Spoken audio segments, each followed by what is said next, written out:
यीशु है मसीह में मेरा आप सबको शालोम। यीशु मसीह आप सबके साथ हो। आपको बहुत सारी आशीषें और बरकतें दे मेरे प्रियो। यीशु मसीह के बड़े अनुग्रह के द्वारा एक बार फिर से हम अपनी बाइबल क्लास के अंदर है मेरे प्रियो, और बहुत सारी भेद की बातों को सीखने के लिए हम यीशु मसीह की उपस्थिति में है। बाइबल मेरे प्रियो एक बात को बयान करती है। यीशु मसीह जब पिलातुस के पास था तो उसने कहा पिलातुस को कि पिलातुस, जब तक तुझे स्वर्ग से ना दिया जाता तो कुछ भी हासिल नहीं कर पाता। याद रखें, जितनी भी बाइबल की शिक्षा है, ज्ञान है या वरदान है, बाइबल बयान करती है कि हर एक उत्तम वरदान, हर एक उत्तम फल ऊपर से आता है, आत्माओं के पिता की ओर से आता है। तो जो बातें आज हम सीखेंगे, ये बातें इंसान अपनी बुद्धि से, अपनी समझ से इसे नहीं समझ सकता, लेकिन इन बातों को समझने के लिए हमें स्वर्ग से जब तक ना दिया जाए हम इन बातों को नहीं समझ सकते। मेरे प्रियो, अगर ये बातें आपको समझ आ रही हैं तो बहुत ही धन्यवाद है। यदि आपको नहीं समझ आ रही तो आप प्रार्थना करें। यहोवा स्वर्ग से, यहोवा मसीह आपको स्वर्ग से ये वरदान देंगे, ये समझने की बुद्धि देंगे, और तब आप इन भेद की बातों को, गहराई की बातों को समझ पाएंगे। आपकी आंखें ऐसे खुल जाएंगी कि आपको ये गहराई, ये भेद आपके लिए समझना बहुत आसान हो जाएगा। और जब आप वचनों को समझ लेंगे तो वचन के साथ जो जुड़ी हुई आशीषें हैं वो आपके साथ जुड़ जाएंगे। मेरे प्रियो, बाइबल के अंदर लिखा है, यहोशू को यहोवा ने कहा, व्यवस्था की यह पुस्तक तेरे चित्त से उतरने ना पाए, रात दिन तू इसी में ध्यान लगाए रहना, इसी के ऊपर मनन करना, क्योंकि इसी के अनुसार चलने से तेरे सारे काम जो हैं वो सफल हो जाएंगे। इसलिए मेरे प्रियो, हमें इन वचनों के ऊपर ध्यान लगाना है। जब तक हम बाइबल के वचनों को, भेदों को, रहस्यों को नहीं समझेंगे, जब तक हम उनके ऊपर ध्यान नहीं लगाएंगे, तब तक हम उन्हें समझ नहीं पाएंगे। और जब तक हम उन्हें समझ नहीं पाएंगे, उसके अनुसार चल नहीं पाएंगे, हम ब्लेस्ड नहीं हो पाएंगे। इसलिए बहुत जरूरी है कि हम इन वचनों को समझे, जाने और इनमें बने रहे, क्योंकि होशे 4:6 कहता है, मेरा ज्ञान न होने के कारण मेरी प्रजा के लोग नाश हो रहे। आज लोग चिन्ह, चमत्कार, चंगाइयों के पीछे भाग रहे हैं। क्यों? क्योंकि वचन का ज्ञान उनके पास नहीं है। अगर वो वचन को अपने अंदर रख लेते तो वो चंगाई के पीछे भागने वाले नहीं, पर बीमारों के लिए प्रार्थना करने वाले बन जाते। वो खुद भले चंगे रहते, क्योंकि वचन जब आपकी जिंदगी के अंदर रहेगा, वचन आपके शरीर के भले और चंगे रहने का कारण है। क्योंकि बाइबल बयान करती है, यहोवा ने भजन संहिता 107 अध्याय उसके 20 वचन में कहा, मैं अपना वचन भेज दूंगा और बीमारों को चंगा करूंगा। ऐसा नहीं कहा मैं अपने नबी को भेजूंगा, मैं अपने प्रोफेट को भेजूंगा, मैं रुमाल को भेज दूंगा, मैं तेल को भेज दूंगा, मैं पानी को भेज दूंगा, मैं और बहुत सारी चीजों को भेजूंगा। नहीं, उसने कहा है वचन को भेज दूंगा। याद रखें, जब वचन को आप अपनी जिंदगी के अंदर रखेंगे, वचन के अनुसार चलेंगे, तो निर्गमन 15:26 वचन के अंदर यहोवा ने प्रतिज्ञा की है कि यदि तू मेरे वचन को तन मन से सुनेगा तो मैं तुझे चंगा करूंगा। जितनी बीमारियां मैंने मिस्रियों के ऊपर भेजी, एक भी तुम्हारे ऊपर नहीं भेजूंगा। जो मेरी दृष्टि में भला है, यदि तू करेगा। मेरे प्रियो, आज कलीसिया वचन को नहीं ले रही, वचन से दूर है, और वो सिर्फ आशीष, बरकत, छुटकारे, चंगाई और इन सब चीजों की ओर भाग रही है। ये चीजें आपके पीछे भागनी चाहिए, आपको इनके पीछे नहीं भागना, क्योंकि याद रखे, पृथ्वी और उसकी भरपूरी यहोवा की है। चंगाई, आशीषें, बरकतें उसके बच्चों का है। बच्चों को भागने की जरूरत नहीं है। पिता तो बच्चों के लिए रखी ही, पिता ने बच्चों के लिए है, लेकिन बच्चों ने पिता को अंदर तो रखा नहीं। जो पिता वचन है, जो यहोवा वचन है, जो यहोशू मसीह वचन है, उस वचन को हमने अपने अंदर रखा नहीं, और हम उसकी आशीषों, उसकी चंगाइयों, उसकी छुटकारों के पीछे भाग रहे हैं। तो कैसे हमें मिलेगा? मेरे प्रियो, आप यीशु मसीह को अपने जीवन में रखें, यीशु मसीह को अपने हृदय में रखें, सब चीजें आपको मिल जाएंगी। तभी लिखा है, पहले उसके धर्म और उसके राज्य की खोज करो तो सब वस्तुएं तुम्हें आप ही मिल जाएंगी। इसलिए मेरे प्रियो, इस जीवत वचन के ऊपर मनन करना, ध्यान करना, इनमें अपने आप को लॉलीन करना हमारे लिए बहुत जरूरी है, क्योंकि ये वचन आपके भले चंगे रहने का कारण है। ये वचन आपकी आशीष बरकतों का कारण है। ये वचन के कारण ही आप बचाए जाएंगे। इस वचन के द्वारा ही आप स्वर्ग को उठा लिए जाएंगे। ये वचन ही सबसे श्रेष्ठ है। बाइबल ने अगर किसी चीज को सबसे ज्यादा अहमियत दिया यहोवा ने, तो अपने वचन को दिया है मेरे प्रियो। इसलिए वचन का आदर यहोवा का आदर है। वचन पे चलना यहोवा की इच्छा के अनुसार चलना है। इसलिए मेरे प्रियो, मैं आपसे गुजारिश करूंगा, अंत के दिनों में यीशु मसीह ने कहा था, झूठे भविष्यवक्ता, झूठे नबी उठ खड़े होंगे, बहुतों को भरमाएंगे। इसलिए आप नबियों के पीछे, प्रॉफिट्स के पीछे, पास्टरों के पीछे और लोगों के पीछे ना भागे, आप वचन के पीछे आए और सब चीजें आपके पीछे आएंगी। तो यहोवा पापा यीशु मसीह में आपको बहुत सारी आशीषें और बरकतें दे। आज के जो हमारा विषय है वो हम यहोवा के नाम के ऊपर स्टडी कर रहे हैं। पिछले भाग से हमने यहोवा के नाम को देखा कि इब्रानी भाषा में इस पवित्र नाम को योद हे वाव हे बोलते हैं मेरे प्रियो। योद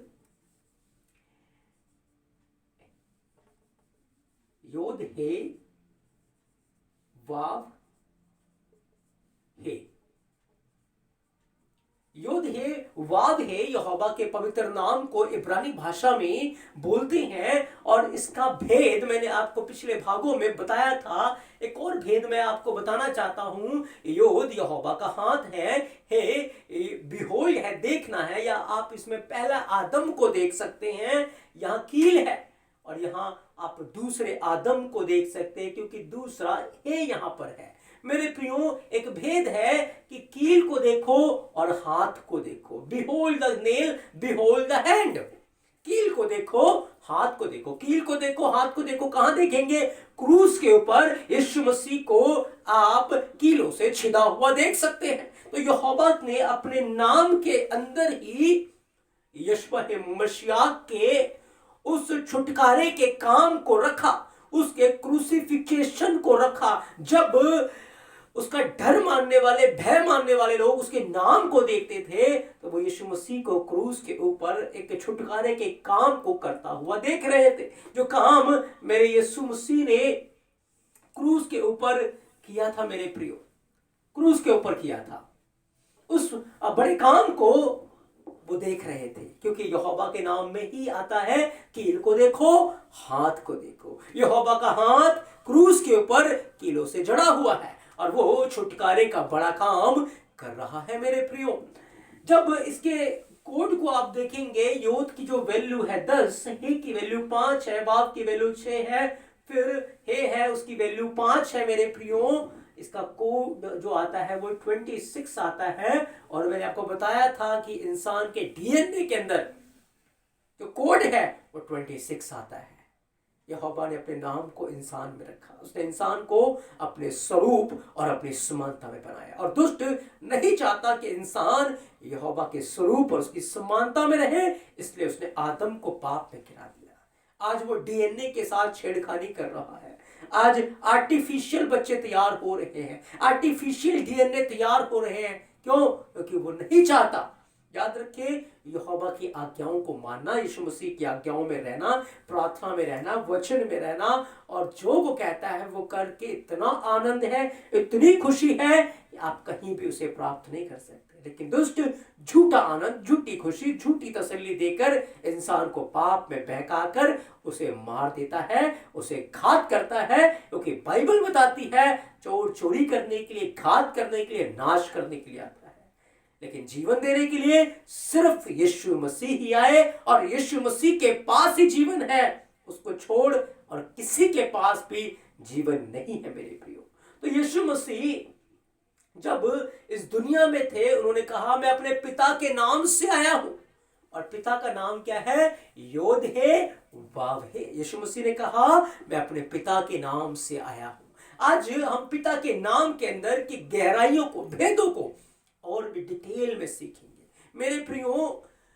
यीशु मसीह के समय में जब फसह का पर्व आया करता था, तो लोग, जो परिवार है, वो एक मेमने को लेकर आता था।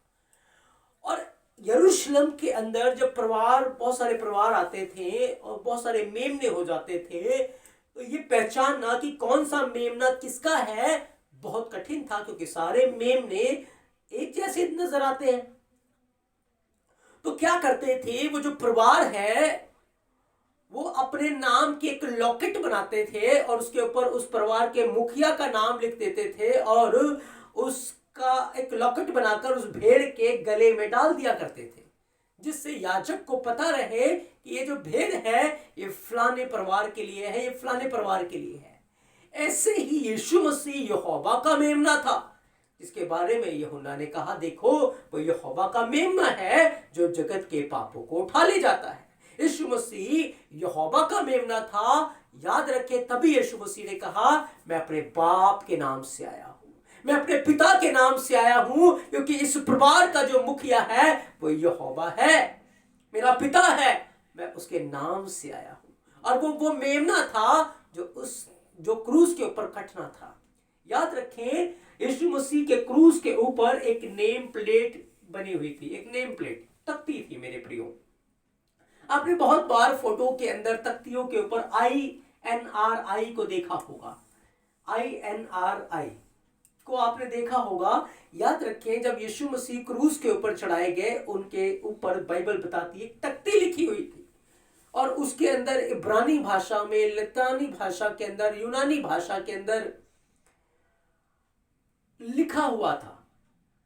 अब लतानी भाषा के अंदर उसमें लिखा था INRI, जिसका अर्थ होता है यीशुस नासरत रेक्स यहूदीम। यीशुस नासरत, क्योंकि पहले जे नहीं था, पहले सिर्फ आई था, तो यीशुस बोलते थे, नासरत रेक्स यहूदी, यानी कि यीशु नासरी यहूदियों का राजा। और जब यीशु मसीह क्रूस के ऊपर थे, याद रखें, बहुत सारे यहूदियों ने ऑब्जेक्शन किया कि पिलातुस ये क्या लिख दिया, इसको बदल दो, क्योंकि क्रूस के ऊपर एक तख्ती लिखी हुई थी और पूरा नाम वहां पर नहीं लिखा जा सकता था, इसलिए उन्होंने शॉर्ट फॉर्म में उसको लिखा, पहले पहले अक्षर को लिखा।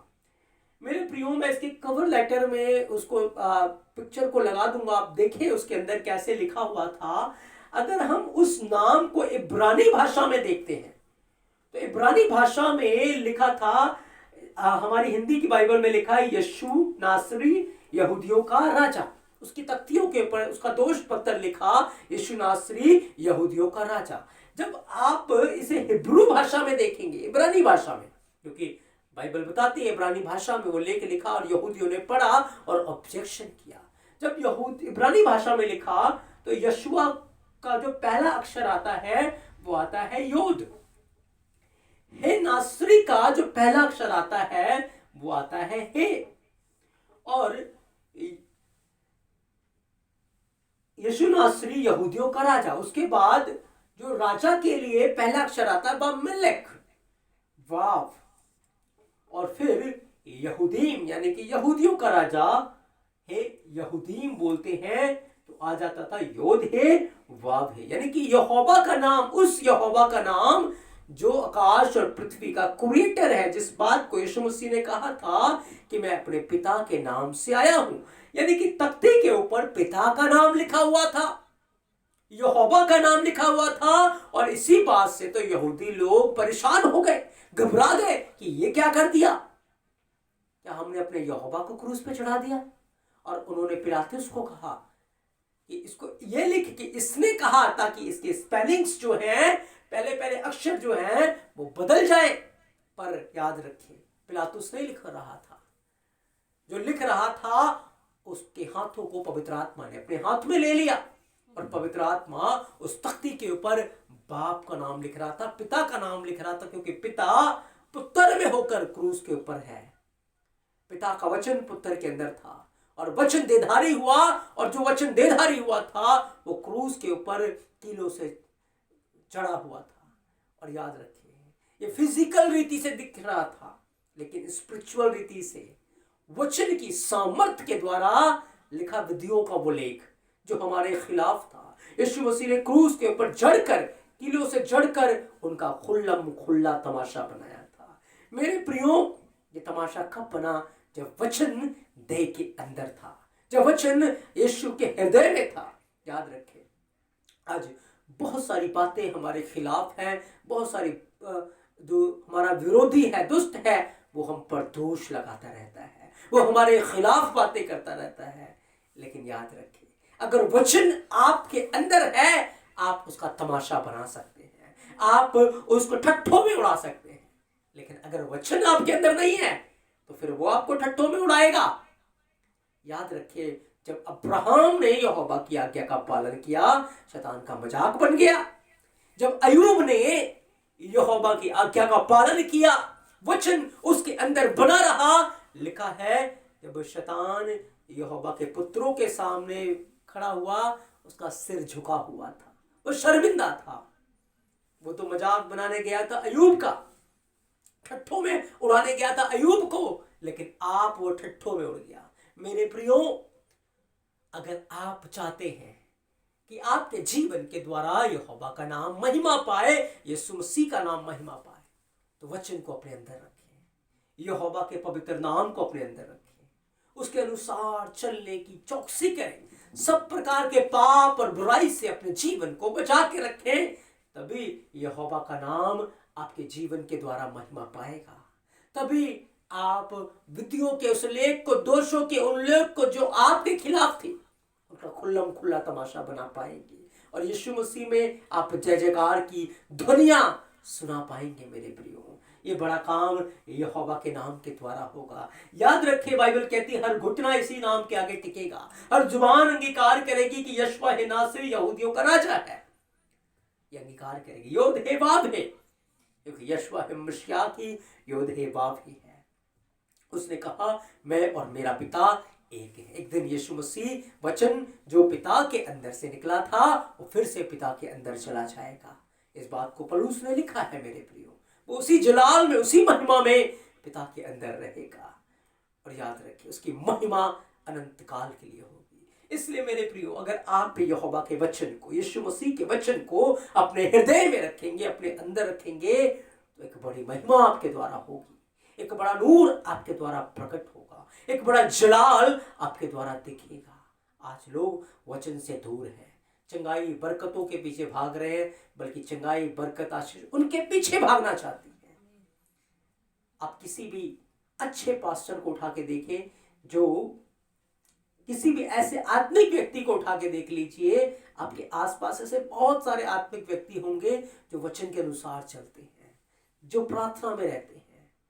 उन्हें कभी किसी के पास जाकर चंगाई के लिए प्रार्थना नहीं करानी पड़ती, किसी को कहना नहीं पड़ता उन्हें हमारे लिए प्रार्थना करो। वो भले चंगे रहकर यहोवा की महिमा करते हैं, वो दूसरों के लिए प्रार्थना करते हैं। क्यों? क्योंकि उन्होंने वचन को अपने अंदर रखा है।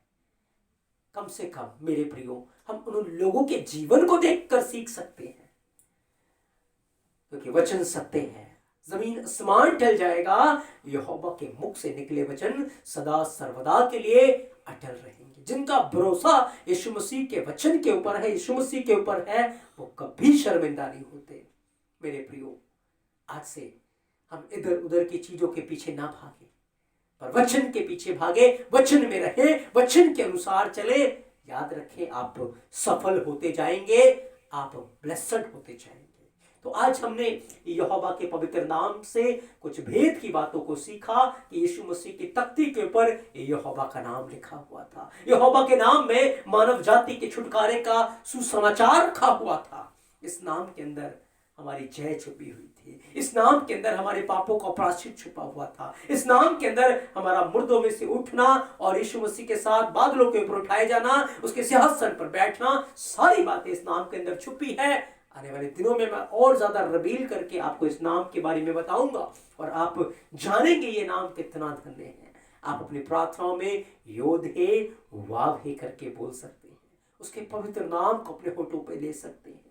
आप बहुत ब्लेस्ड होते जाएंगे, आशीषित होते जाएंगे मेरे प्रियो। और आशीष यहोवा का हाथ है, वो आपके ऊपर रहेगा और आप बढ़ते जाएंगे। इसलिए मेरे प्रियो, आज जो कुछ भी हमने पवित्र बाइबल से, पवित्र वचनों से सीखा है, इसे अपने हृदय में रखें, इनके ऊपर सोचते रहे, मनन करते रहे, ध्यान करते रहे, ताकि आप आशीषित हो जाए। मेरा यहोवा बाबा अपने इस पवित्र वचन के द्वारा आपको बहुत सारी आशीषें और बरकतें दे मेरे प्रियो। आमेन।